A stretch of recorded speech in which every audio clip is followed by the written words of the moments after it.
اعوذ باللہ من الشیطان الرجیم بسم اللہ الرحمن الرحیم۔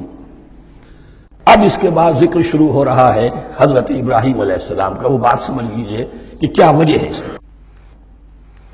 دیکھیے حضرت ابراہیم کی نسل کی یہ دو شاخیں چلی، ویسے تو تین ہیں۔ عام طور پر لوگوں کے علم میں ہے کہ دو بیویاں تھیں، حضرت ہاجرہ سے حضرت اسماعیل پیدا ہوئے، بڑے تھے، حضرت سارہ سے حضرت اسحاق، ان کے بیٹے یعقوب، یعقوب کے 12 بیٹے بنی اسرائیل۔ حضرت اسماعیل کو حضرت ابراہیم نے آباد کیا خانہ کعبہ کے پاس لا کر، بواد غیر ذی زرع، تو وہاں یہ جو ہے ایک نسل چلی۔ لیکن نبوت جو ہے حضرت ابراہیم کے بعد حضرت اسماعیل کو تو ملی، اس کے بعد مسلسل یوں سمجھیے کہ تقریباً 3000 کا فصل ہے سالوں کا کہ کوئی نبوت اس شاخ میں نہیں آئی۔ نبوت کا سلسلہ چلا دوسری شاخ میں، حضرت یعقوب، حضرت اسحاق، حضرت یعقوب، حضرت یوسف، چلتے جائیے، اور پھر حضرت موسیٰ اور ہارون سے شروع ہو کر حضرت عیسیٰ اور یحییٰ تک 1400 برس مسلسل۔ اگرچہ تیسری شاخ بھی تھی، بنو قطورہ کہلاتے، تیسری اہلیہ آپ کی تھی قطورہ۔ بنی قطورہ میں سے ان کی اولاد بڑی کثیر تھی، ان میں سے ایک مدین تھے، مدین یا مدیان، ان میں حضرت شعیب کی بعثت ہوئی تھی۔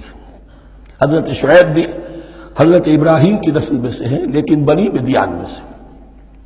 بہرحال اب چونکہ حضور کی بعثت ہوئی بنی اسماعیل میں، ادھر بنی اسرائیل ہیں جن سے یہ خطاب ہو رہا ہے، سابقہ امت مسلمہ، اور اب یہ امامت الناس منتقل ہونے والی ہے بنی اسرائیل سے بنی اسماعیل کو۔ تو اب اگر اس انتقال کے وقت نقل، اگر وہ جو کامن فیکٹر ہے اس کا تذکرہ کیا جائے تو بات آسان ہو جائے گی۔ ابراہیم ہی تو جد امجد ہے نا تمہارے، تم یعقوب کی اولاد ہو، ٹھیک ہے، لیکن یعقوب کس کے بیٹے تھے؟ اسحاق کس کے بیٹے تھے؟ ابراہیم کے۔ تو یہ دوسری نسل میں تو ابراہیم ہی کی ہے۔ اس حوالے سے ان کے لیے سہل بنایا جا رہا ہے کہ بات کو سمجھو۔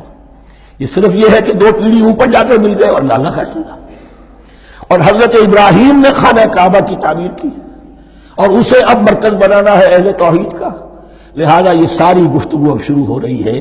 4 رکوع اب وہ ہے 15 سے شروع ہو کر 98 تک، جن کا اصل مضمون ہے تحویل قبلہ۔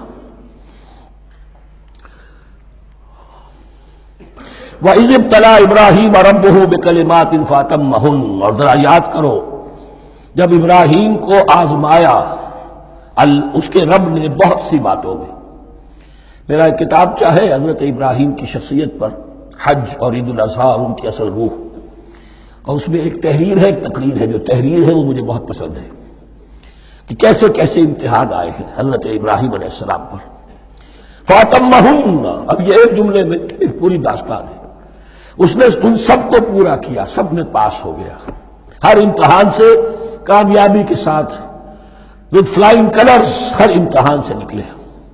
قَالَ إِنِّي جَاعِلُكَ لِلنَّاسِ إِمَامًا، تب ہم نے کہا اے ابراہیم اب میں تمہیں نوع انسانی کا امام بنانے والا ہوں۔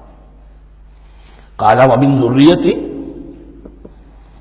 انہوں نے کہا اور میری نسل کے بارے میں بھی یہ وعدہ ہے کہ نہیں؟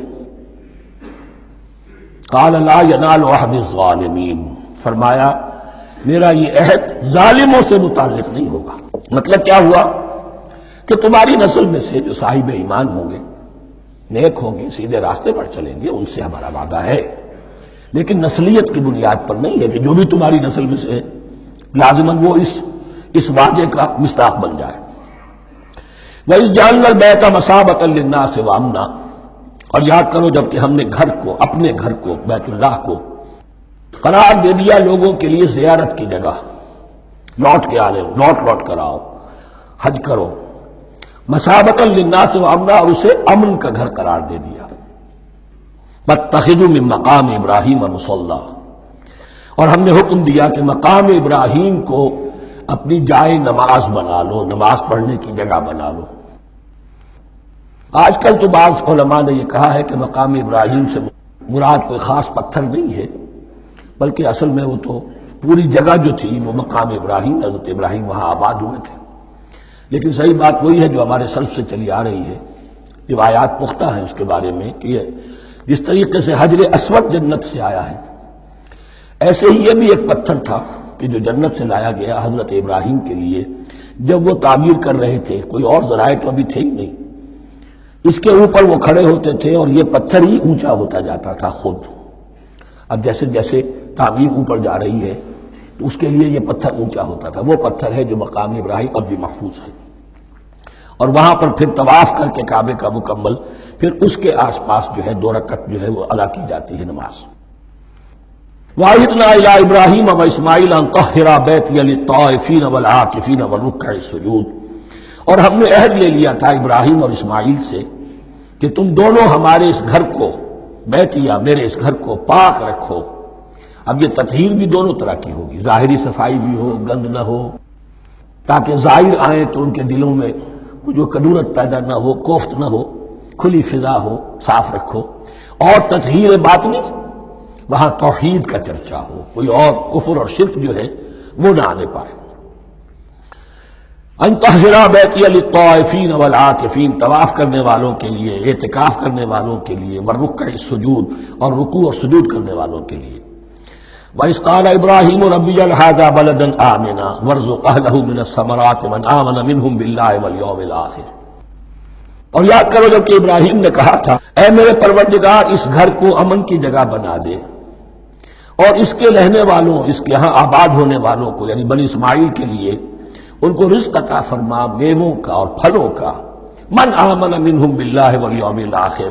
اب یہاں حضرت ابراہیم خود رک گئے کہ میں اپنی ساری اولاد کے لیے یہ دعا نہ کروں، اس لیے کہ وہاں روک دیا گیا تھا لا ینال عہد الظالمین. تو جو بھی ان میں سے ایمان اور عمل صالح والے ہوں اور یوم آخر پر ایمان رکھتے ہوں، اجعل هذا البلد آمنا وارزق اهله من الثمرات من آمن منهم باللہ والیوم الآخر. اب یہاں دیکھیے اللہ تعالیٰ نے گویا کہ ہم کہیں گے ازرہ شفقت مسکراتے ہوئے گویا کہ فرمایا کہ ابراہیم قال ومن کفر، تمہاری اولاد میں سے جو کفر کرے گا فأمتعه قلیلا، اس کو بھی میں دنیا کا ساز و سامان تو دوں گا، امامت میں شامل نہیں کر سکتا، لیکن یہ کہ دنیاوی طور پر مال و متاع جو ہے وہ ان کو بھی میں دوں گا. ومن کفر فأمتعه قلیلا ثم اضطره الى عذاب النار، ہاں پھر اسے کشاں کشاں لے آؤں گا جہنم کے عذاب کی طرف. وبئس المصیر، اور وہ بہت ہی بری جگہ ہے لوٹنے کی. وَإِذْ يَرْفَعُ إِبْرَاهِيمُ الْقَوَاعِدَ مِنَ الْبَيْتِ وَإِسْمَاعِيلُ، اور یاد کرو جب کہ ابراہیم اٹھا رہے تھے ہمارے گھر کی بنیادوں کو، اور اسماعیل باپ بیٹا دونوں لگے ہوئے تھے. یہاں لفظ جو قواعد آیا ہے اس کو نوٹ کیجئے، قواعد قاعدے کی جمع ہے اور یہ بنیادوں کو کہا جاتا ہے. اور اس میں اشارہ ہے حضرت ابراہیم اصل معمار اور بانی نہیں ہے کعبے کے. کعبہ بنایا ہے حضرت آدم نے. ان اول بیت وضع للناس للذی بمکہ، پہلا گھر. اب کیسے ممکن تھا حضرت آدم علیہ السلام کے زمانے سے لے کر اور حضرت ابراہیم تک کم و بیش جو ہے 4000 برس ہے. عام اندازہ جو ہے تورات کا اگر آپ لگائیں تو کوئی مسجد نہیں بنی ہوگی کیا؟ یہ پہلا گھر ہے، پہلا وہ گھر خدا کا. تو اس کی بنیادیں رہ گئی تھیں، باقی وہ امتداد زمانہ سے، اور چونکہ یہ سیلاب کا راستہ تھا، سیلاب کی وجہ سے وہ سب جو ہے دیواریں بہہ گئی تھی، صرف بنیادیں تھیں. ان بنیادوں کو پھر وَإِذْ بَوَّأْنَا لِإِبْرَاهِيمَ مَكَانَ الْبَيْتِ، یہ سورہ حج میں جا کر مضمون تفصیل سے آئے گا. اب میں آئے گا کہتا ہوں، آ چکا ہے حقیقت کے اعتبار سے، اس لیے کہ یہ ساری مکی صورتیں ہیں جو نازل ہو چکی ہیں سورہ بقرہ سے بہت پہلے. تو جب وہ ان بنیادوں کو اٹھا رہے تھے تو دعائیں مانگ رہے تھے. ربنا تقبل منا انک انت السمیع العلیم، اے رب ہماری اس کوشش کو، ہماری اس مشقت کو، محنت کو قبول فرما. باہر گھر بنا رہے ہیں، پتھر اٹھا اٹھا کر لا رہے ہیں. حضرت اسماعیل کی عمر اس وقت لگ بھگ 13 برس ہے، ہاتھ بٹا رہے ہیں. ربنا تقبل منا انک انت السمیع العلیم، اے رب ہماری اس کوشش کو شرف قبول عطا فرما، یقیناً تو سب کچھ سننے والا اور جاننے والا ہے. ربنا وجعلنا مسلمین لک، اور اے رب ہمیں اپنا فرما بردار بنائے رکھ. نوٹ کیجئے ابراہیم کہہ رہے ہیں. تو میں اور آپ اگر مطمئن ہو جائیں کہ میری موت لازماً حق پر ہوگی تو بہت بڑا دھوکہ ہے. ڈرتے رہنا چاہیے، اللہ کی پناہ طلب کرتے رہنا چاہیے. ربنا وجعلنا مسلمین لک، اے اللہ ہم دونوں کو اپنا فرما بردار بنائے رکھ. ومن ذریتنا امۃ مسلمۃ لک، اور ہم دونوں کی نسل میں سے اٹھائیو برپا کی جو ایک امت جو تیری فرما بردار امت ہو۔ وَأَرِنَا مَنَاسِكَنَا، اور اے پروردگار تیرا گھر تو ہم نے یہ بنا دیا، اب اس کے جو رسومات ہیں وہ ہمیں سکھا، جو مناسک حج ہیں۔ ارنا مناسک، اب کیسے حج کریں، کیا آداب ہوں گے، طواف کیسے ہوگا، کیا کریں گے۔ وَتُبْ عَلَيْنَا، اور ہم پر اپنی شفقت کی نظر فرما، اِنَّكَ أَنْتَ التَّوَّابُ الرَّحِيمُ، یقیناً تو ہی ہے بہت ہی زیادہ توبہ کا قبول فرمانے والا اور شفقت کے ساتھ رجوع کرنے والا اور رحم فرمانے والا۔ صدق اللہ العظیم۔